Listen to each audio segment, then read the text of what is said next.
This is the Horsepower Hour.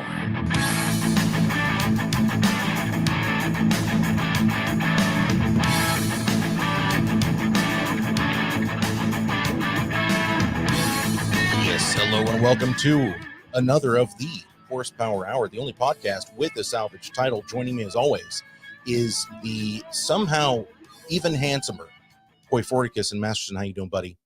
I'm doing great, Andy. I'm doing great. How about yourself? Doing well, my friend. Doing well. Got a little news from the Florida street racing folks, so I'm excited to get into that. Speaking of street racers, we've got Andrew on the line. How you doing, boss? What's going on, buddy? Hey, man. So we have you here. Well, first of all, I follow you on Facebook, and I love what you're doing. You're actually the founder of Skids4Kids USA, correct? Yep. It's just me. I got a few teammate drivers that go and represent with us and everything. But you guys seriously are doing the Lord's work. When it comes to things with children, I have a real soft spot for that, man. And so I'm going to tell you right now, it's so good to see you bringing such a passion for the sport and a passion for helping others together into one. I mean, that instantly shot you up in my book. yeah, and then everyone at like events and everyone that I meet, man, they just absolutely love it. So it's awesome. Yeah. Oh, we got some dogs in the background. So, hey, what made you decide that you wanted to start this? Like, what was the originator behind it? So I work at a tent shop. I've been tenting since I was like 17 years old. So I've been tenting for almost half my life now. Well, a lot of us have been tenting for a lot longer than that, if you know what I mean. We have just a little side road, and the Springfield race scene is like pretty iffy every once in a while. So I was just like, let's just hang out at the shop and like do burnouts and everything. And like I've been doing big burnouts and stuff for a long time. And so we started doing, it was called Show Me Skids because I work at Show Me Tent. And as we had like 3 or 4 different Show Me Skids, the third or fourth one, man, we had 300 or 400 people out on this little bitty side road. I mean, maybe 60 foot long, 20 foot wide, and probably cars doing burnouts. How many? Probably 50 different cars, like all separate. It was probably 5 hours of the night. We even had the whole fire department came because they thought the pallet place next door was on fire. And they were cool with it. They're like, if you guys just stay on your street, honestly, we're not going to be upset about it. We're here in Springfield, Missouri, and the police are pretty cool around here. They're especially about cars. So as that got bigger and bigger, I was like, let's like actually hold an event. And I was like, I don't want to make money off of it though. I'd rather like be able to donate money or something. Sure. And so that's where Skids4Kids came from, and came up with the name and the idea of what I wanted to do. We talked to my local track here at Ozark Raceway Park in Rogersville, Missouri, and got a rental agreement for Father's Day last year. So we're almost a year into it now, and got a bunch of sponsors and everything. Got it rented out, and we ended up raising $6,100. And we were able to buy my buddy Bennett a new lightweight wheelchair. It was all, I mean, super nice. Everything he wanted on it, powder coated, the exact colors he wanted, and I mean, it's awesome. Bennett. Oh, yeah. 250cc, some mud tires, upgraded suspension. He suffers from a disease called osteogenesis imperfecta type 2. It's real rare, and it's just a bone disease. And they were so grateful for it and everything. And over the time, I was doing like trailer burnouts and everything, doing promo videos for it, and got hooked up with Matt from 1320 Video. And so this was probably a month and a half after the Skids4Kids event. We traveled up to Ice Cream Cruise in Omaha. It was about 5.5 hours, and gotten really good with Matt. And I mean, I'm glad to say he's one of my really good friends now. And I'm sorry, how long ago was that? So that was August. The first weekend of August is when Ice Cream Cruise was. This past year. Yes. Yeah. So everything has happened in the past year. And so after that, and seeing how much like all the 1320 guys supported it and everything, I was like, I'm gonna start traveling. And the Freedom Factory is not close to me. I'm in Springfield, Missouri, so it's an 18-hour drive, and I've gone out 4 times in the past year. And then we've been to Texas. We got invited out to SEMA by Hoonigan. That kind of makes me feel like a piece of crap because I live about 5 hours away from the Freedom Factory and I've never been. Although we just moved here, so I got a lot of stuff going on. Plan to come to the one in November at the Cletus and Cars in November. Got it. Come to the one in November. Coy, you're probably going to need to fly out for that. Oh, yeah. Straight out, yeah. But so after we were traveling to all these events and everything, and we were raising money for different things, like we're doing toy drives. We did the Christmas toy drive. Cletus donated $1,000 to that, and I think we raised just under $3,000. I want to say $2,700, and we were able to donate toys to literally every single children's hospital around my area. Oh, wow. And so it was a lot of Hot Wheels, RC cars, stuff like that. And so we did a couple cash donations of like $500, $600, $700 to just like GoFundMe's for kids that were sick and stuff. And then now currently we are doing a toy drive for Indianapolis. It's Riley's Hospital for Children in Indy. Nice. For Cletus and Cars, which is 2 weeks from tomorrow. And we think we have a $3,000 goal, and we just passed $1,500 of it. So we've got 2 weeks to get the rest of the goal. So how do you run these? You just put it out and ask people to come do burnouts, so they got to sign up? Do you do the burnouts? Different. So the Father's Day event, which the whole idea came from, that was the only event that's been mine. All these other ones I've been traveling to either Cletus and Cars or like Hoonigan invited me out to SEMA, so that was cool. And then like streetcar takeovers, stuff like that. Anything with a burnout competition in it. And it's not just the ones I'm at either. I got a team of we got Slate White in the Rustmont. He's going to be at a bunch of different places. Got Brandon Duncan and his Mustang up north in York area. So we got a few drivers like all across the country.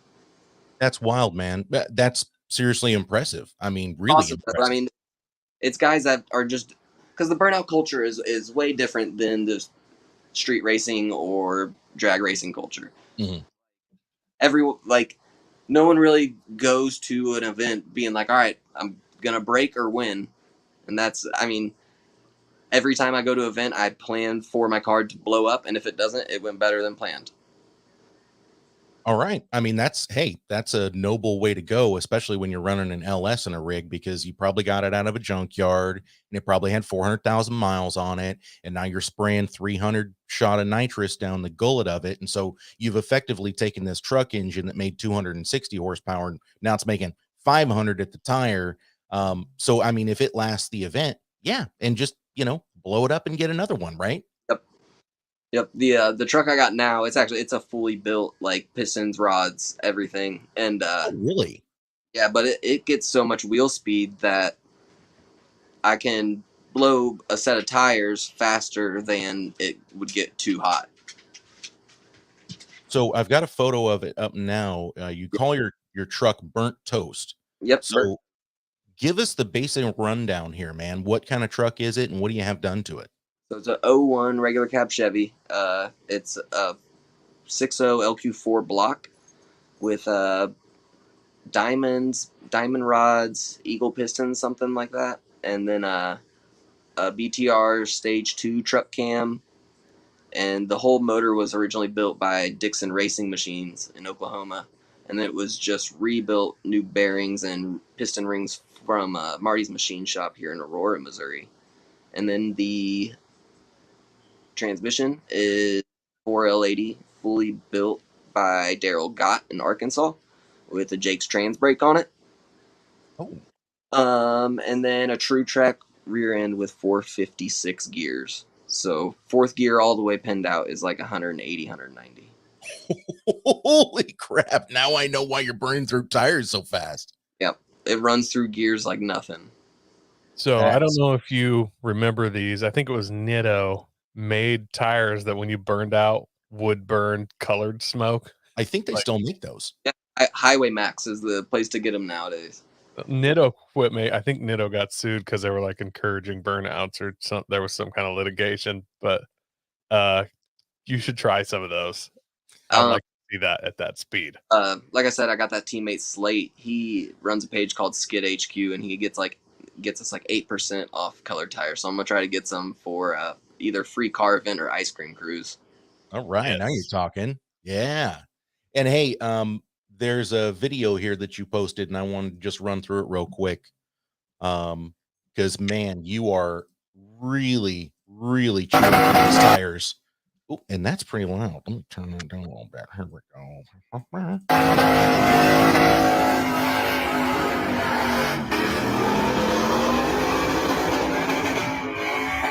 Holy crap! Look at the columns of smoke. It definitely it has some wheel speed. That's for sure.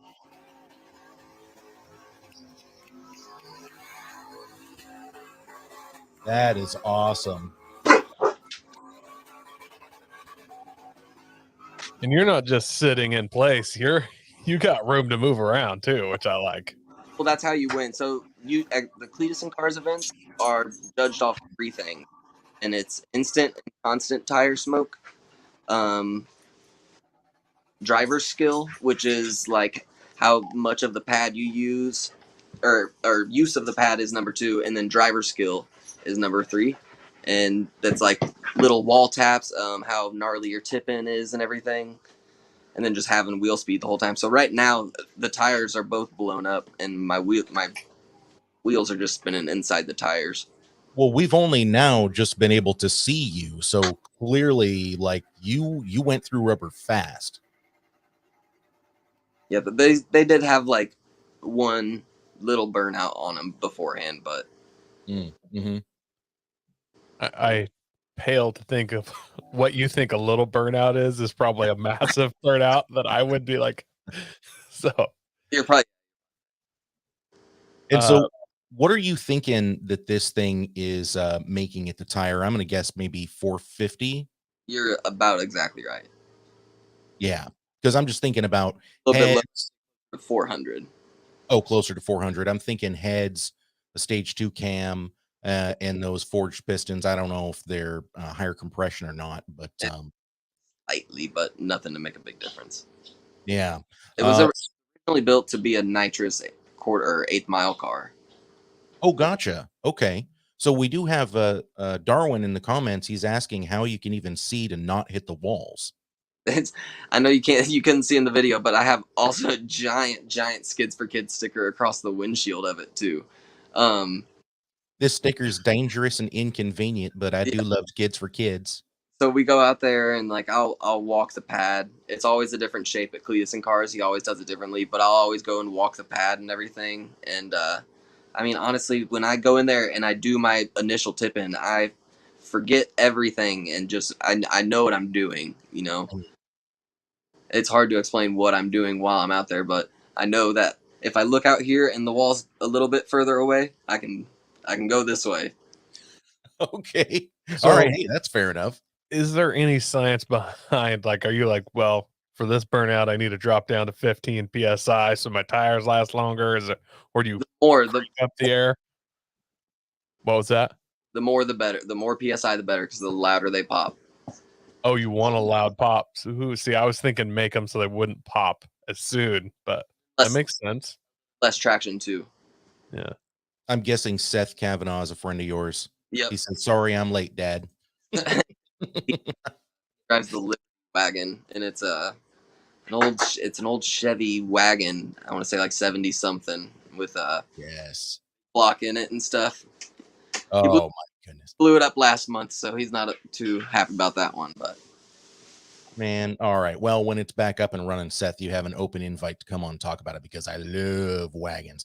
I have a bunch of different really bad habits with cars. I love like late 80s, early 90s turbo Japanese shit boxes.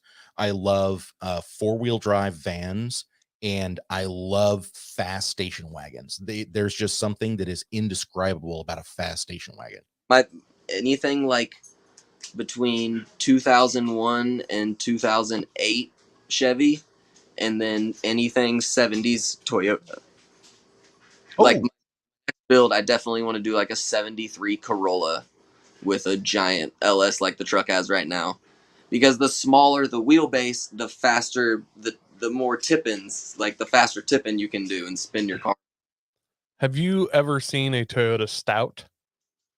No, I don't think so. They can still be found. It was the Toyota pickup before the Toyota pickup that you're thinking is the first Toyota pickup. They look really good. They only came in two-wheel drive. Thinking high old. And yeah, they have a like really tough look to them, and that actually might be a really good one because they're tiny. Boys. Wow. Coy is nailing it. One of these with the V8 treatment. Holy smokes. Yeah. I love how those older trucks are just all glass all the way around. Mm-hmm. I tint windows for a living, so I don't like tinting them, but oh, tint. I thought at the beginning of the show, I totally thought you said tint. Yeah. Like window tint. No, but tent, like propping up a tent. Oh, no. Nope. Got it. Sorry, dude. Wow, totally blew that one. That's why my dick joke at the beginning didn't make any sense to you. You were like, what is he talking about? Yeah, we'll keep going. I realized what was happening and just let it.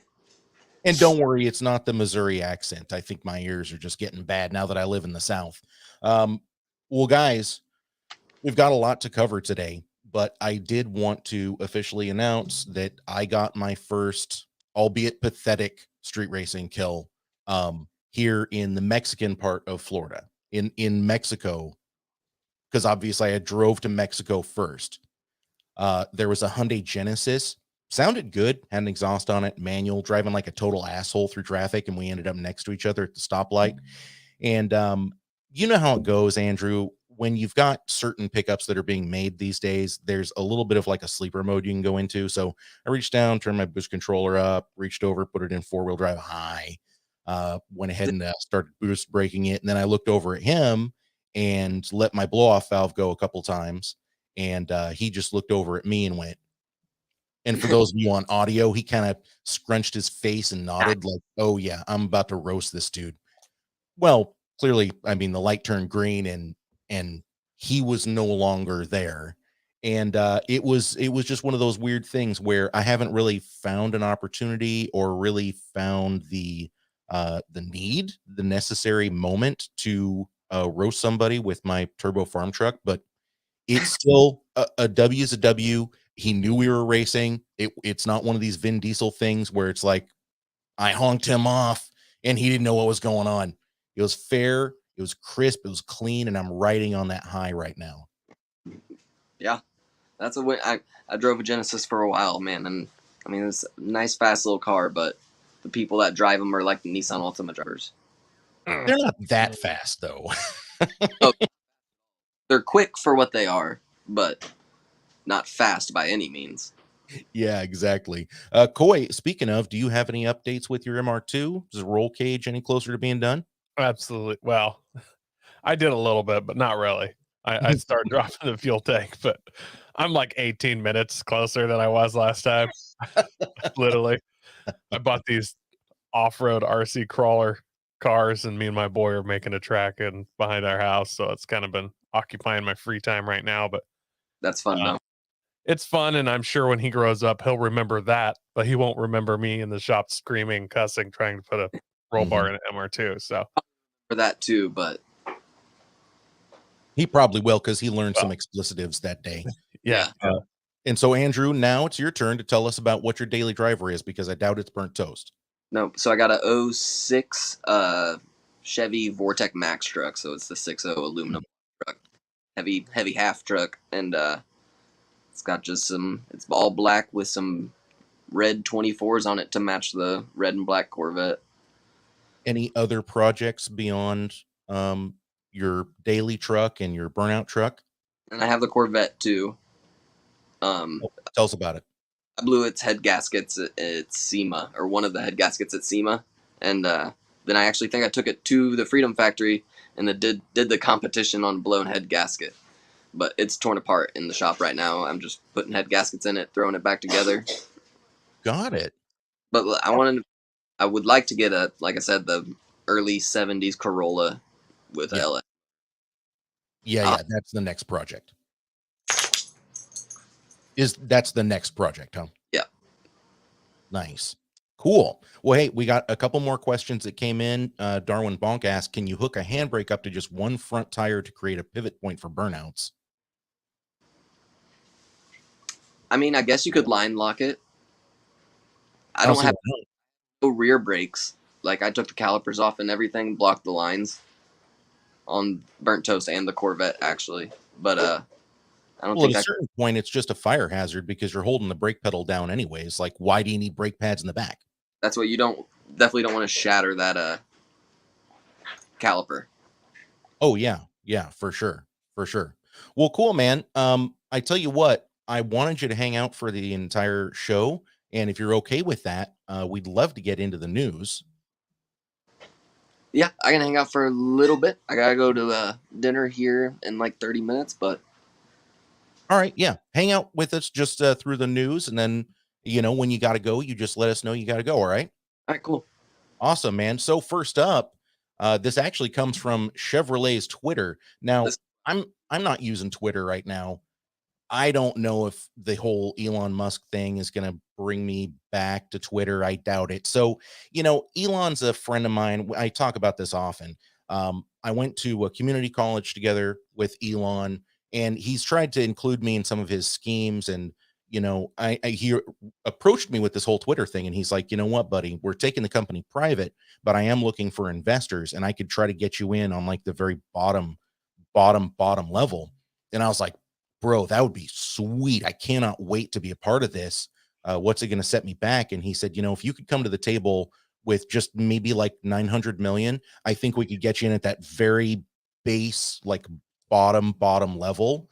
And I'm just, I'm pinching my pennies right now. I was not quite to the point where I could do it, but I wish I could. But all in all, it sounds like it's going to strengthen Twitter quite a bit.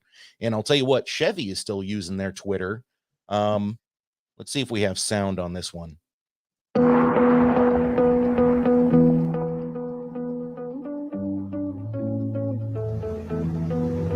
Gentlemen, what are you noticing right off the bat here? All-wheel drive. All-wheel drive. So Chevy has breaking news. They are introducing a hybrid Corvette as early as next year is what they say, or rather it'll be available as early as next year. But watching this video, that's the very first thing that struck me.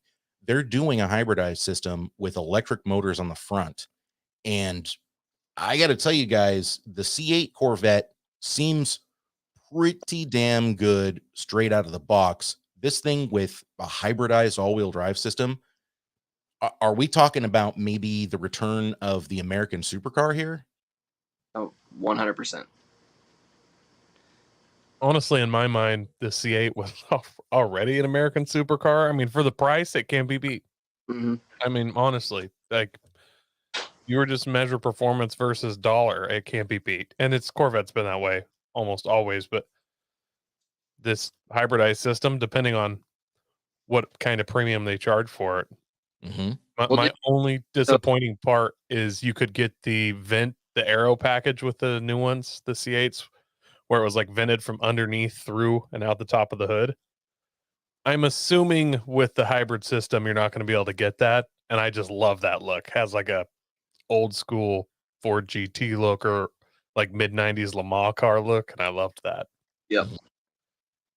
Now, I'm sorry to interrupt, Andrew, but the C8 Corvettes, they don't come with a manual, right? Like they're only available in the flappy paddle. Yep.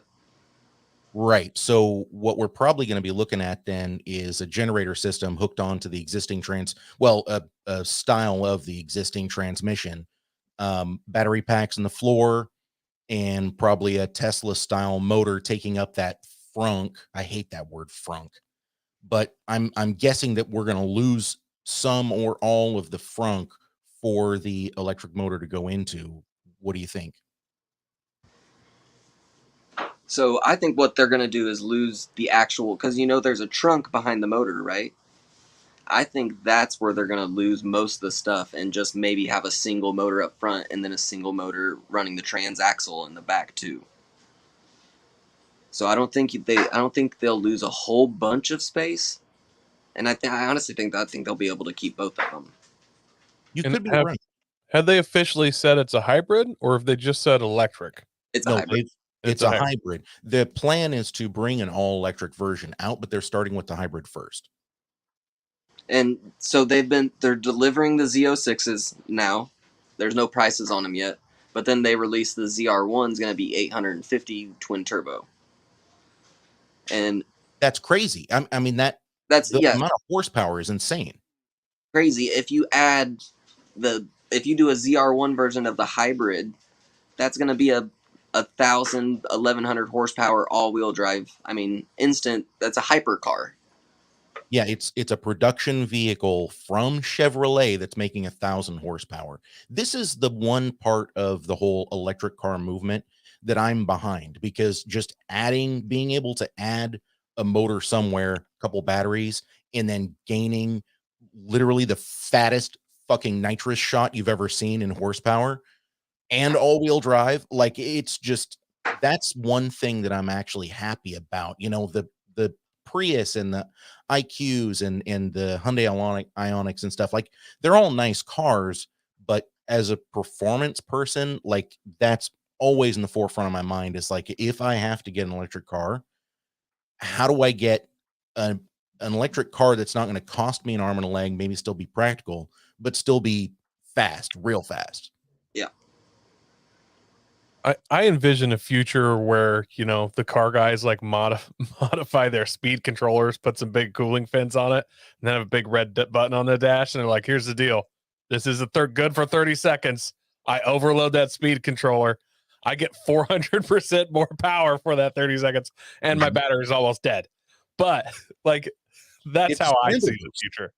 It's literally doable. I mean, yeah. And I would totally call it a scramble boost, 100%. And I'm a Corvette guy, and I know how much 80% of the Corvette people hate the new Corvette, period. And then now that it's going to a hybrid and all-wheel drive, I'm one of the few that think that I'm going to love it. I know I'm going to love it, because I already, I've tinted quite a few of those C8s now, and man, I love them. Even just the base ones, they're Z51s. Mm-hmm. Yeah, you're going to be counting your pennies for this new hybrid one. Yeah, you're going to 200,000 easy. One of my earliest memories as a child, like 2 years old, was a Corvette person hating whatever the newest model of Corvette was. So that's like, as a Corvette person, you have to hate the next model of Corvette that's not yours. Like, that's same with Jeep guys. Like, they're like, oh, JK for life, and then the JL comes out and they're like, oh, this thing's horrible. Like, you have to hate the newest model always. And it's whatever Corvette that person drives, that was the last year of the real Corvette. Last good year. Yeah, exactly. I wish I was into cars where I could do that. I have one of the truly bad cars of the generation. It's like, when I have an MR2 Spider, so it's like the secretary's version of an MR2. When anybody shows me like a second gen, I'm like, ooh, it's the good MR2. Hey, it's not going to be too long before people are saying that about the Corolla, by the way. We're going to get to the point where if somebody is like a car guy and they say, yeah, I just got a brand new Corolla, in the back of our minds, we're going to be thinking, is that one of the new GRs? But most likely not. And here's why. So the production numbers are out for the new Toyota Corolla GR. Toyota is set to build 6,600 GR Corollas for the US and 2,000 globally. And they're telling dealers that they may only get 3 cars each. And I'm telling you right now, I've worked with dealerships before,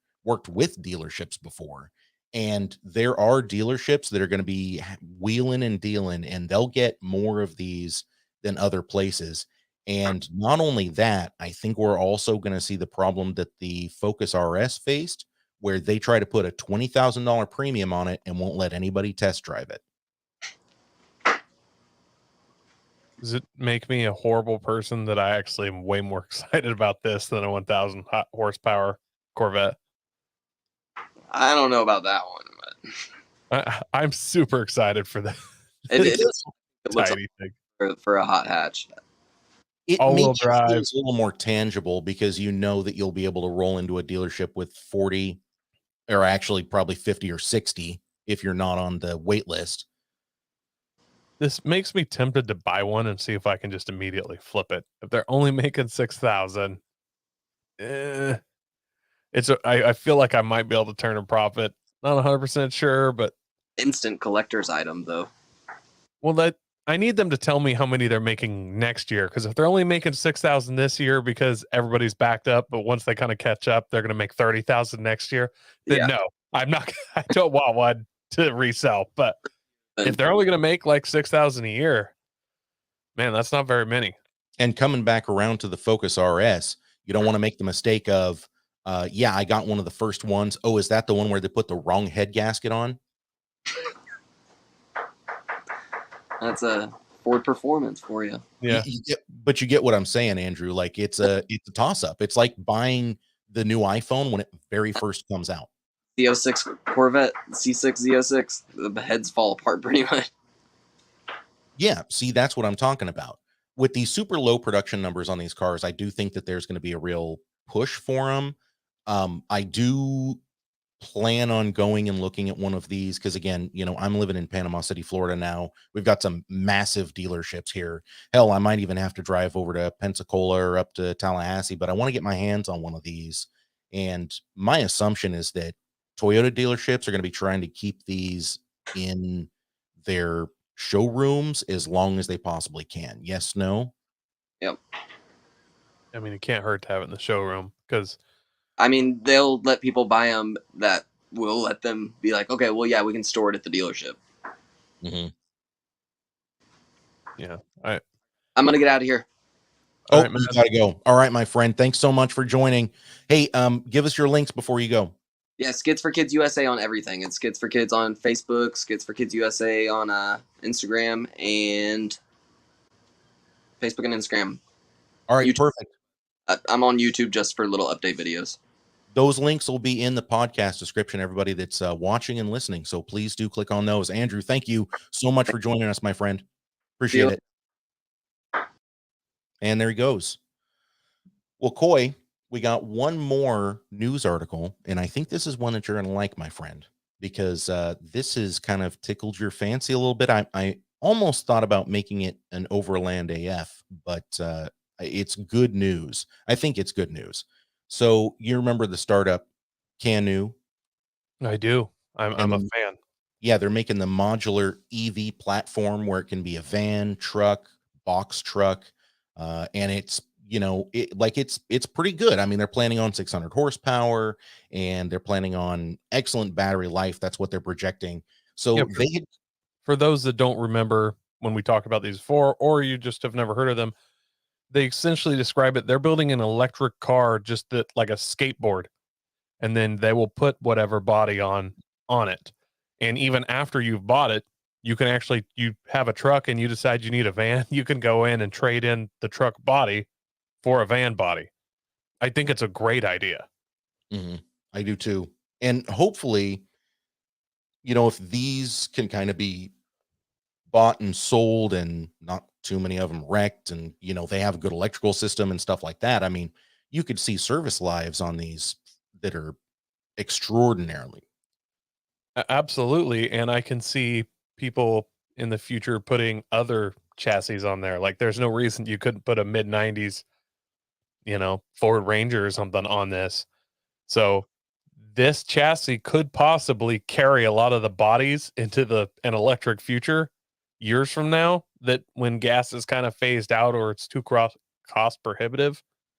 I wouldn't be surprised if we see these chassis being used on what is then like a, not muscle car, but like a retro, old car, but being electrified that way. I was just thinking that myself. You know what I would want to put on one of these? And the dimensions would probably be completely off. I would love to put a Mitsubishi Starion body on one of these. Ooh. See, I would actually want to actually make a giant skateboard body for it. So it's just a deck that goes on it and then just like a chair and a steering wheel. And then I just wear a helmet. So how long do you think it's going to take before a Chinese company starts selling a Cybertruck body on Amazon for these? It's all fiberglass. That's the thing. That's part of the reason I like these. You're going to see that. Like if this all comes to fruition, this works out, there'll be companies that make bodies for these in God knows what flavors. Yeah, that's what I'm talking about. I mean, I am straight up super excited about this because with electric cars, there's the potential for customization and modability is much less. You can literally change the bodies in these in a matter. I don't know what the time is, but I mean, it's not long. They pull a body off, put a different one on. And if they can do that, that means aftermarket's going to make bodies. There's going to be off-road trucks. You're going to, I mean, kind of think Volkswagen dune buggy type stuff. Right. But Except for four-wheel drive. Yeah. Yeah. So one of the good news, it's kind of bad news for them, but it's also kind of good news for us. Originally, Canu was going to use a place out of the Netherlands to build these, and they were going to ship them over. Well, because of the COVID crisis and all of the shipping problems and all of that, they have decided to completely reinvest, and they are opening their first factory in Arkansas, and it is due to be open and producing vehicles in 2022. We're talking this year, we might actually see some Canu vehicles rolling off the assembly line in Arkansas. They also have an Oklahoma facility that's opening next year. So it sounds like these guys really are getting off of the ground. Good. I mean, it seems like an odd place to have a plant in like Arkansas, but I'm sure it has to do with a lot of things, probably mostly Arkansas cutting them a massive tax deal, but yeah, I'm crazy excited for this brand. I'm actually more excited about this brand than I like the Rivians. I am far more excited about Canu than Ham Rivians. Really? I mean, Rivians tick all the boxes, but where do you go after that? You now own a Rivian. Like, what do you do? Can you lift it? Can you do anything? But like this has such a possibility, like endless. So if this can catch mainstream, man, it's going to bring customization to electric cars, like in a way that we haven't seen yet. So it'll be the modern era of coach builders. Yeah. I mean, it's going to be awesome. Like if they work out, mark my words, it's going to be cool. And even the bodies they have now are really unique and cool looking. It's like a cab over style van or body. The problem with off-roading in a cab over is all your weight is in the front because there's a motor that you're basically sitting on. But since it's got that electric truck frame and all the battery and motors are in that, you're not sitting on the motor. So the weight distribution is there. So you get all the benefits of a cab over without the downsides. So I really actually like the Canus. I'm a big fan. Wow. Well, there you go. I mean, you heard it from Coy, and that's all you really need, you guys. This is something that we're excited for, looking forward to. And honestly, again, this is not electric vehicles are not a bad thing in my view. It's just, like you said, the battery problem and the power grid problem, but we've beaten that horse to death. So now it's time for us to start talking about what we're actually excited for. And it's real tangible performance from these vehicles. And I'll tell you what, Kawhi, you want to talk about performance. Our Fab Sui has got a whole lot of performance waiting for it. Let's check this out, you guys. So this is actually sold, by the way. Somebody is literally on their way to the funeral home. This is a 1995 Ford Taurus SHO, a show, baby. And it is the most death cart I think I have ever seen, except for that one death cart that the guy actually died in. Yeah, it's like he tried to make a death cart modeled after that movie Death Proof. Remember that Quentin Tarantino movie with Kurt Russell where he was like a stunt driver serial killer? It's like if they tried to make a budget version for that. Maybe even a little bit of Death Race 2000 in there as well. Yeah, this could be like a Taiwanese film of Death Race 2000. Yeah, that's what I'm talking about. But honestly, like, I don't hate it. I think that probably I would kill a lot of people in this thing. I don't know if I'd kill myself. It looks like the exo cage is pretty well built. That front splitter, holy smokes, that's going to take some ankles off. You know that already. What my favorite part about this, we got ourselves a front wheel drive Taurus SHO. It's been lightened. It's got to be quick. They weren't necessarily super slow, but with all the weight taken off this thing, the power to weight ratio has been improved so much. But those were obviously front wheel drive. And this dude has a massive hydro e-brake in it. So I don't know what kind of crazy front wheel drive e-brake slides he's doing in this thing, but it's got to be awesome. And completely uncontrollable. Nearly so, yes. Yeah, yeah. Full exo cage build. It's got the hood on it, but like that's really the only body panel that hasn't been touched. I like the custom roof rack, Koi. I like that. I like he has kind of a wing thing. It almost looks like a hatchback now. I don't like that it's all square tubing. That doesn't make me feel safer. You know, that feels collapsy. Yeah, yeah. Well, again, this is the Fab Sui. Yeah.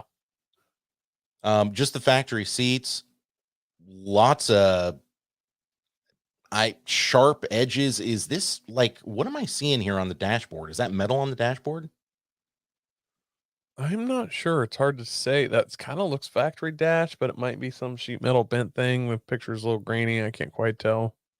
With any hope, what I'm seeing is like the foam mats that you use in restaurants because you're standing and chopping vegetables all day.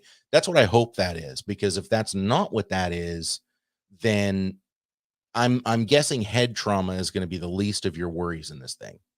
My favorite part about this vehicle, if you look to the side picture of it there, pop another one, one more. Yes. If you want to zoom in on that, notice the location of the fuel tank right above the rear tires there.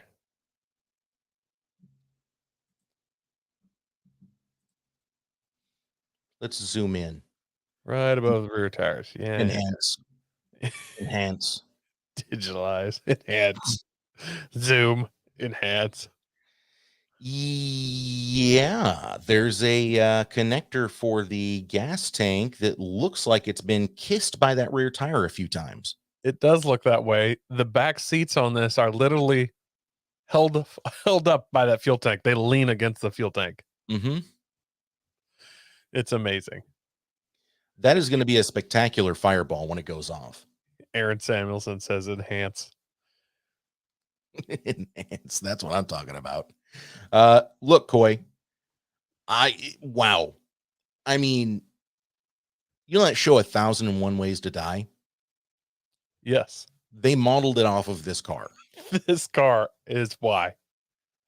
I'm not even sure what to say because sharp edges abound. The exo cage is the most questionable thing I think I've ever seen. Like, I can't get super close in on the welds to see exactly what they look like, but they don't look good. I'm seeing boogers. I'm seeing blow through. Like, this is not a pretty sight. You Look, get what I'm it's saying? symmetrical. I'll give them that. Like, it's not crooked. But that being said, it does look like the Yakima roof rack adds structural support to me. Like, it should not. That painting is structural. Yeah. This car looks like the rhino lining is structural too. So Aaron Samuelson says he's a little late. Did I miss this week's sponsor? you know what? We didn't actually get to a sponsor this week because we had our guest on and he had a very important message to share. And I wanted to make sure that we kept a focus on that. But I'll tell you, you're coming in right at the right time, Aaron, because Coy is about to tell us how he's going to die in this particular Taurus SHO buggy. Well, it's simple, actually. I'm going to do it like a man. I'm going to belt myself in. I'm going to take this to the track, to the nearest and soonest Trump car race to be, and I'm going to enter it. And here's the deal. This is in no way legal for Chump, but that's the beauty about Chump is I haven't raced in a long time, but used to you could bribe. Like bribery was pretty common. I will be bribing.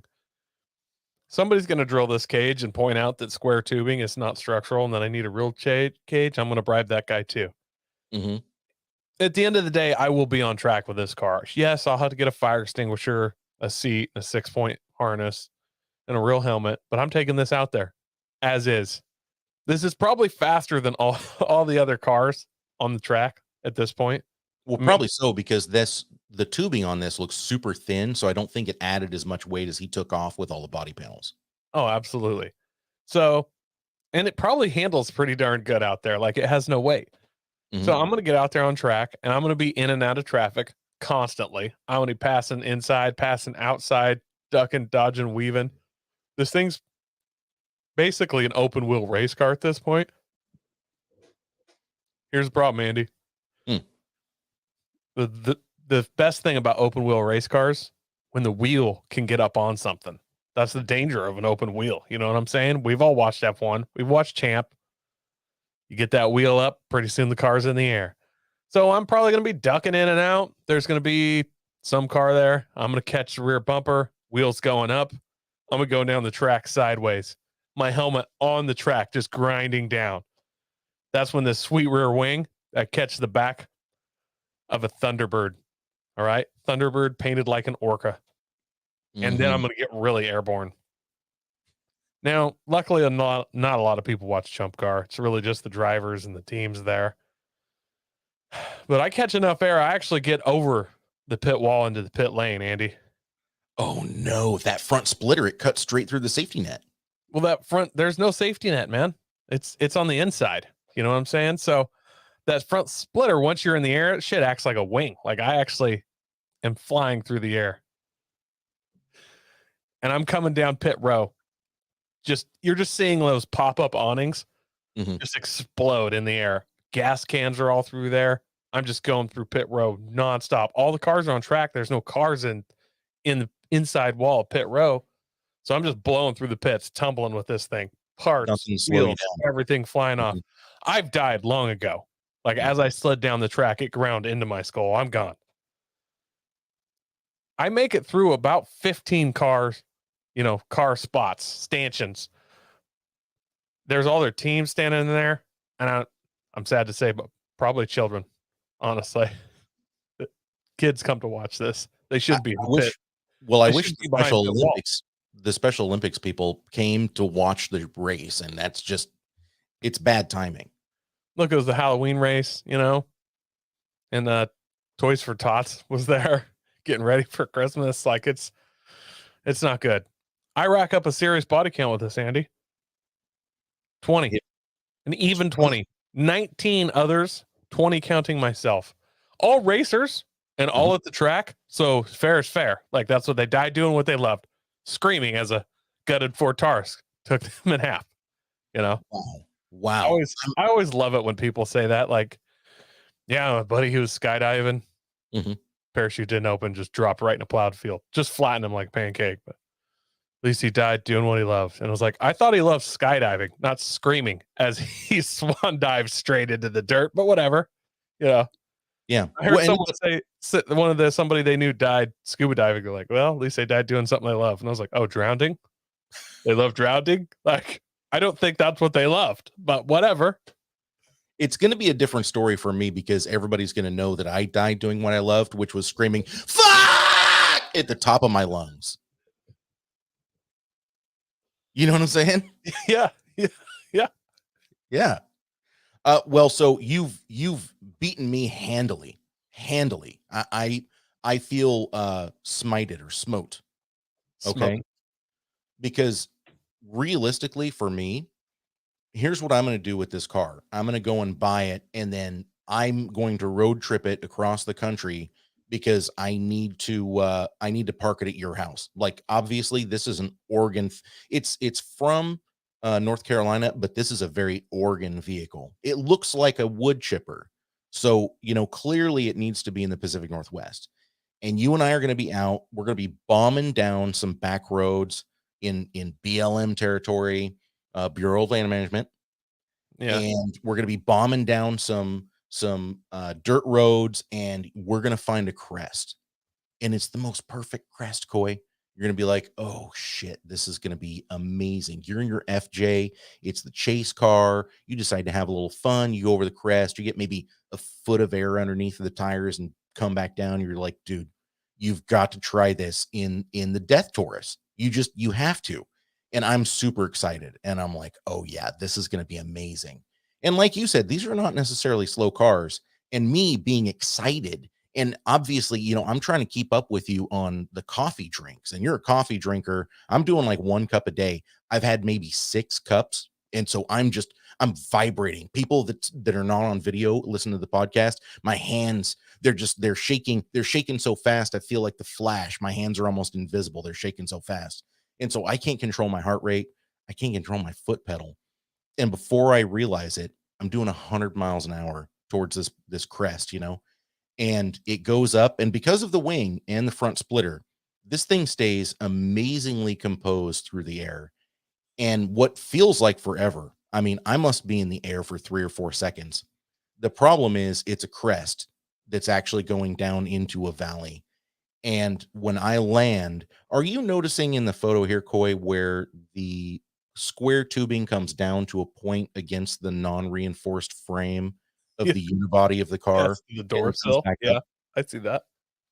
So unfortunately, what happens to me when I land is I land a little bit on the nose, and normally that would be okay. But in this particular case, it's not, because the square tubing has created a pinch point right there. And the car literally folds in half with me inside. I'm now a human. I'm the meat in a human car hybrid taco. It's as if you belly flopped on a hide-a-bed and it just put itself away. Yes, exactly. We all did this when we were kids, right? Exactly. And it folds itself up. And as it's tumbling down the road, there are some deer in the way. There's a family there. I only end up clipping the doe, none of her babies. So it's a very Bambi situation, a few rabbits that I roll over, some squirrels, and I come to rest basically dead, but still alive, simply because my brain is still active for that couple of minutes. So what you're saying is mostly dead, but still slightly alive. Mostly dead. I'm still moving my eyeballs, but I can't speak. Like, I know how horrific this is, and the pain receptors are completely overwhelming me.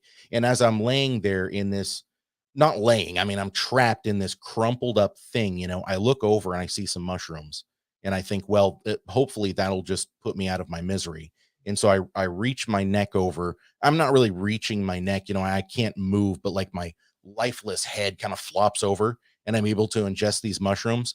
Turns out they were magic mushrooms. And so I spend the last 20 seconds of my life on what appears to be a 72-hour trip. And it's just all of my spirit animals telling me what a stupid piece of shit I am. Wow.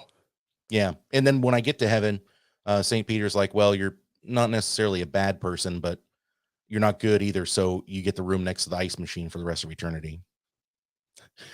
Well, luckily you went to heaven high as fuck, so I think you're stuck that way. Yeah. Yeah. Well, that's possible. That's possible. It was weird when I saw Hitler there, but they explained it to me, and so we got it all worked out. But yeah, unfortunately, that's how I go out, not with a bang, but with a human meat burrito. Human meat burrito. I like it. Mm-hmm. If I saw that on the menu at like a breakfast joint, I'd fuck it.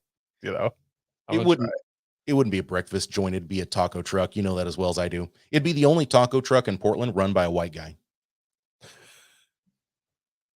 Come on, be realistic here. No, I agree. I'd still be like, is it really real human? The dude be like, I'm like, fuck it. Just give it. You cook it all the way through? Okay. Yeah. You have green sauce? Okay. Yeah, look, I'm gonna do it. I don't want my human meat rare. That's the only thing. I'll tell you what, though. You want to talk about something rare, Coy? It is our deal or doob of the day. Should we go ahead and do this? Yeah, let's do this. Smokin' deal or smokin' a doobie. All right, now I found this Actually, no, I think somebody sent this to me. I apologize. I'll edit their name back in. I forget who sent this to me. This is a 1990 Nissan Access.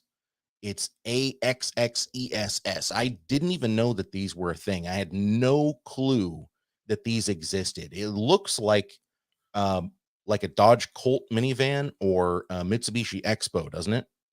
Yeah, it reminds me of the Dodge Colt minivan. There's kind of a Tercel 4-wheel drive wagon look going on. Mm-hmm. Also, kind of mini Ford Aerostar. Was it the Aerostar that was the? Oh yeah. Got a bit of that going. Funny story about these. I grew up down the road from this farm, which then I worked at when I was like 14, and one of the owner's daughters, who was 40 years my senior, drove one of these. I assume she bought it new and drove this thing and never washed it. Like, it was the rattiest. These aren't a pretty looking vehicle. Like, they're ugly. Yeah.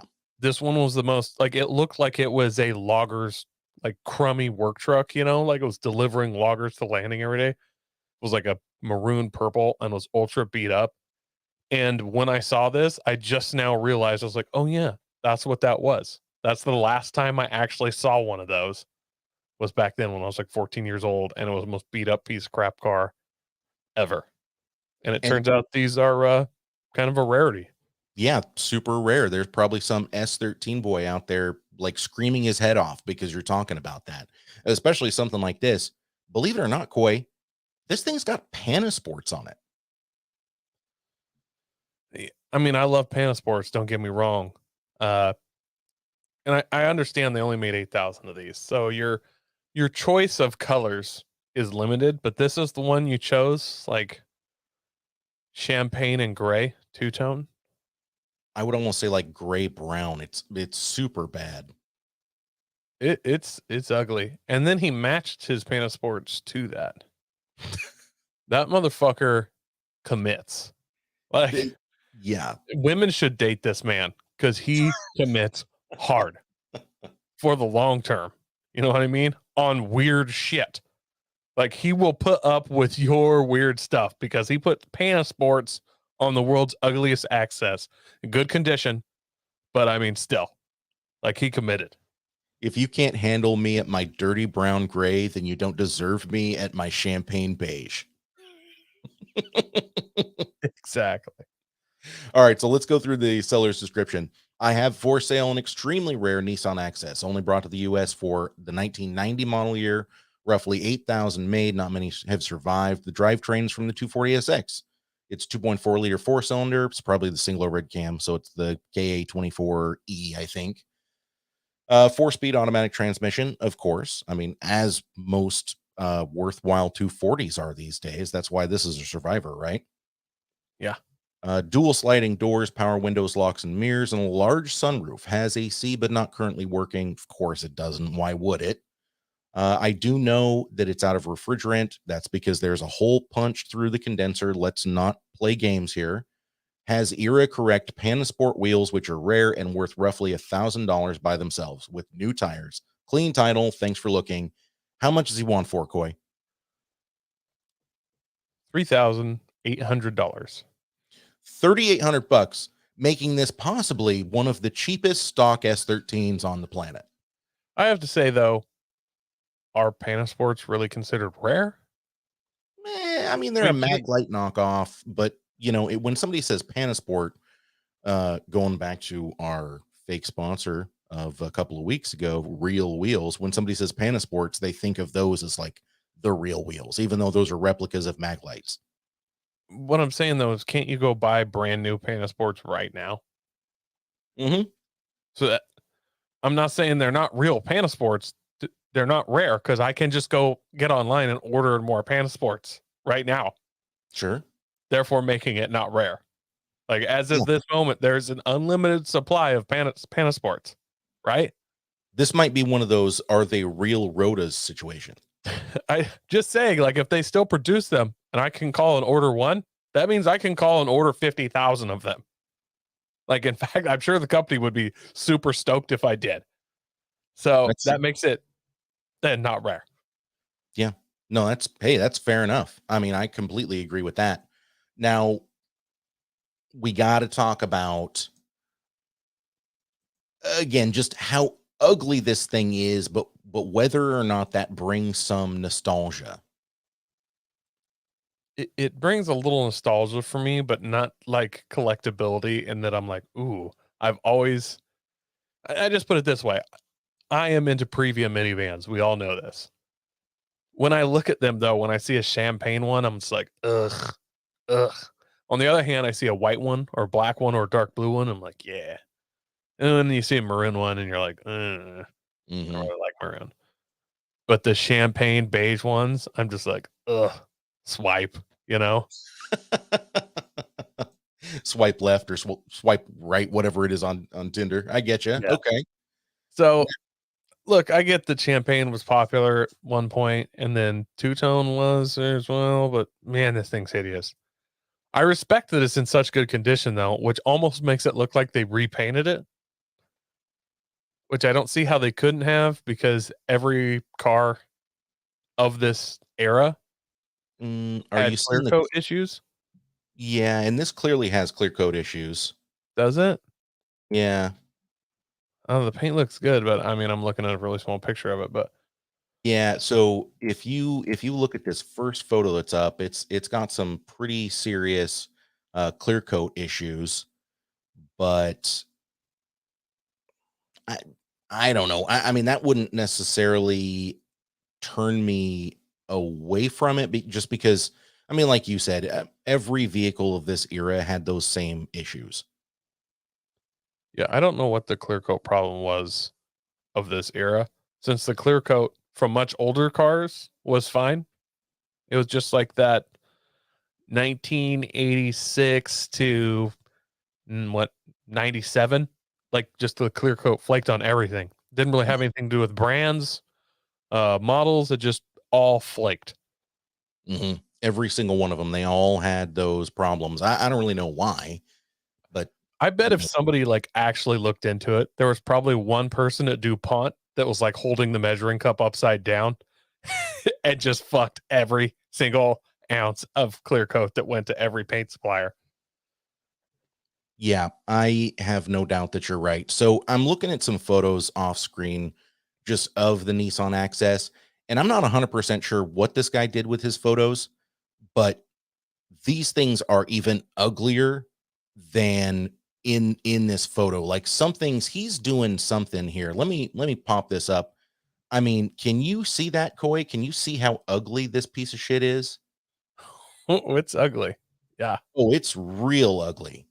Now, I'll grant you they were available in all-wheel drive and a manual. This one's clearly neither of those, but it does mean, I believe, that this is a rear-wheel drive vehicle. And so, the age-old tale, with horsepower comes extra money.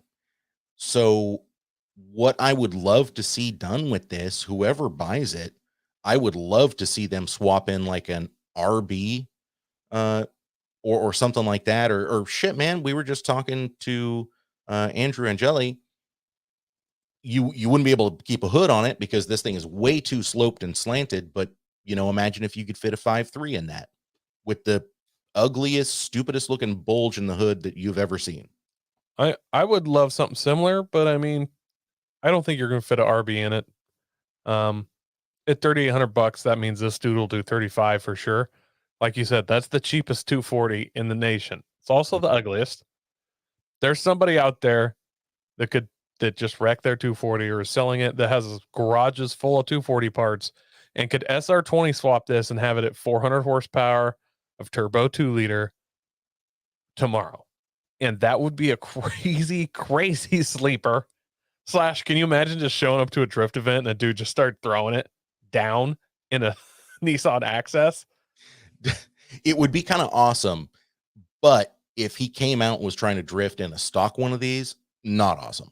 No, I'm saying you gotta have some horsepower. So Yeah. I'm not a 240 guy. If I was for $3,800, I'd probably be into this. Like I could see myself making some calls. Interesting. I was not expecting you to say that. I mean, look, I'm kind of a Toyota Honda guy and I like their weird stuff. So if you're in a Nissan guy, like I don't fault you for being into this. It's hideous, but like, dude, I get it. I like Previa minivans and they look like an egg. Like they're hideous as well. I They're, always thought butt plug, but sure. Yeah, I mean, yeah. Also, yes, can be both. All right. Well, so here's where I'm landing on this. I personally, I expect him to get 35. And Same here. I think he's asking. Did he say mileage on this though? I didn't catch that. 142,000. I feel like he's fully going to get. He's not going to get his asking price because nobody just walks up and gives you your asking price, but he's going to get $200-300 less than his asking price. And it's hard for me to say that this is a deal because I hate it, but it's got to be a deal. Like you said, cheapest 240, even though it's the ugliest 240. Yeah, but somebody out there is going to look at this and go, I have the drivetrain to swap directly into it. You were 100% right when you said that. I bet there's somebody out there with an SR and a 5-speed that's just waiting for the right project to pop up. And if this popped up local to them and they're looking at all these 240SX shells that are completely clapped, you want to talk about tacoed? I mean, shit where you can't even straighten them on an alignment rack anymore. And then they see this coming across. If I was in that position, I would definitely be looking at something like this.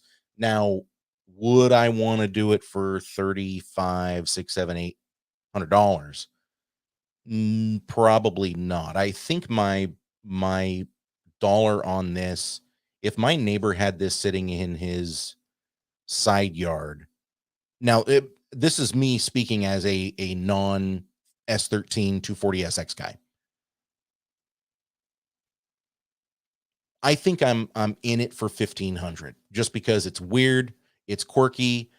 The body panel parts, obviously, you're not going to be able to find anymore, but drivetrain parts, S13, it's everywhere.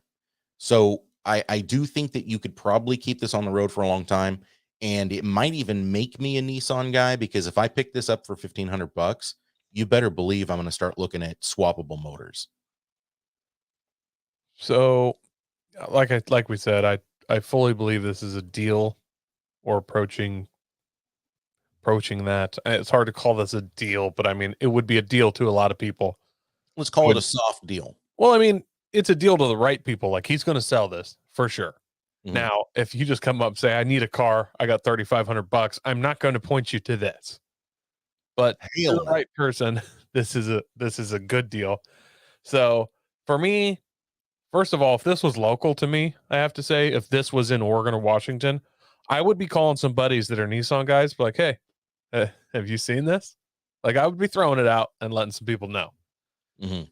Because I got a feeling that somebody would they'd take a look at it. They'd make some calls. If this is sitting, like we say, sitting in my neighbor's yard, I'm gonna go a little higher than you. I'm gonna go $2,000 because I got buddies that are Nissan guys, and I feel like I could get hooked up with, like when I showed up with this, and it's like, look, I need a manual trans and an SR, and I need them for this. I feel like I'd get a homie hookup, you know? Yeah, I feel that. And yeah, it's just so weird that it would be so fun to have, even if you had 300 horsepower, just a mild SR in there to rip around in this would be, God, it'd be fun. Yeah. You want to talk, I mean, hey, going back around to burnout cars, if you could keep a motor together with this thing, that would be one hell of a bizarre burnout vehicle. It would be bizarre, but I would just honestly do illegal street racing, just stoplight. Every person beside me I'd rev at, and they'd all look all weird. And I'd be like, yeah. And I think most of them would go for it. Yeah, I believe it. I believe it. You'd be a street shark with this. Ooh, you could put a fin on the top. I would get the quietest blow off valve I could find, though. Like, I don't want them to hear that at all. All right, fair enough. Fair enough. Well, for all those out there listening and watching, that is our deal, Doob. If you know more about these than we do, if we're way off on the numbers, if we're wrong on the specs, do reach out to us. We always want your feedback. We always want to know what you think. Is it a deal? Is it a Doob? What would you pay for it? So do drop those in the comments. But for right now, that's the end of the segment. Smokin' deal or smoking a doobie. Coy, we're doing good on time, man. Hour 9. We're getting so close to having the horsepower hour actually be an hour. Can you believe that? I know. Oh, it's so close. So close. Before we go, I do just want to thank Andrew and Angeli for being on one more time. Skids4Kids USA is their Facebook, their Instagram, their YouTube, all of that stuff. Go and check out what they're doing. It's important work. They're helping kids with doing cool car shit. So I mean, how can you possibly go wrong, right? Absolutely. And it's a burnout contest. Has anybody like walked away from a burnout contest? Like, oh, that was kind of lame. Hell no. Everybody's pumped at a burnout contest. I've been there. Because even the fails are a win. You get to watch somebody burn up their clutch. You get to watch somebody set their rear of their car on fire. Like it's always a good time. Yeah, it's one of the few times in the automotive culture where you can go nuts when their car blows up or crushes into the wall or anything, and somebody doesn't look at you and be like, come on, man, somebody's day just got ruined. It's like, nah, that's the point of this. That's what we're here for. Exactly. It'll just get the cheers louder for you. So please do go and check them out, support them. I'm going to have to see if I can get down there for November, because that would be a really killer event. Coy, thank you as always, my friend. People can find you where? They can find me anywhere on any of the horsepower stuff. You just send a message to me. At the Horsepower Hour on Facebook. Come and join the group, man. We got a bunch of cool stuff going on in the group. It's facebook.com/group/the Horsepower Hour. Instagram is at the Horsepower Hour. All the other socials, I don't know. We're getting it all figured out. But for now, I want to thank you for tuning in. I want to thank you for telling a friend about the podcast. It is what keeps the wind in our sails. And so for Andrew Andrelli with the Skids4Kids USA, Coyson Masterson, and myself, we will see you next time.